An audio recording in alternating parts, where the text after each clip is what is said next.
কিছু জায়গায় দেখা যায় পুরুষেরা ছেলেরা কান ফুটো করে, কান ছেদ করে, নাক ফুটো করে, নাক ছেদন করে। তো পুরুষের জন্য নাক ছেদন করা শরীয়তের বিধান অনুযায়ী নাজায়েজ ও হারাম।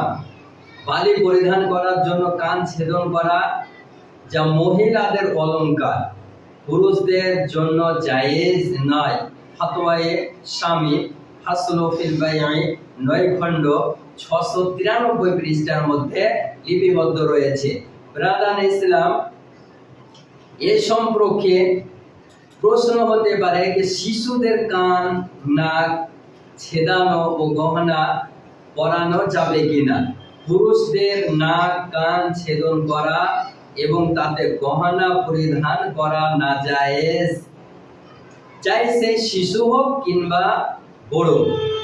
আজকাল দেখা যায় বেশিরভাগ মানুষ নিজ শিশুর গলায়, হাতে, পায়ে এবং কোমরে গহনা পরিধান করায়।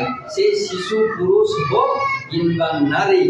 নারী শিশু হলে তো কোনো সমস্যা নেই, কিন্তু পুরুষ শিশুর জন্য অলংকার পরিধান করা নাজায়েজ, পরা শিশুদের ছেলেদের জন্য যাবে না।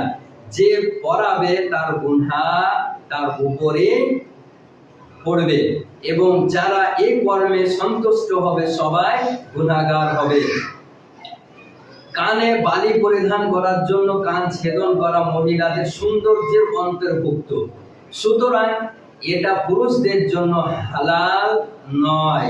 রদ্দুল মুহতার 9 খণ্ড 693 পৃষ্ঠার মধ্যে উল্লেখ রয়েছে। লিসাবিকে আই যাকারা বিআন্নাহু মিন জিনাতিন নিসাই, অর্থাৎ পুরুষ শিশুর জন্য গহনা পরিধান করা নাজায়েজ। এই জন্য যে গহনা নারীদের শোভার অন্তর্ভুক্ত। রদ্দুল মুহতার কিতাবুল হাজর ওয়াল ইবাহা ফাসলু ফিল বাই'র মধ্যে লিপিবদ্ধ রয়েছে।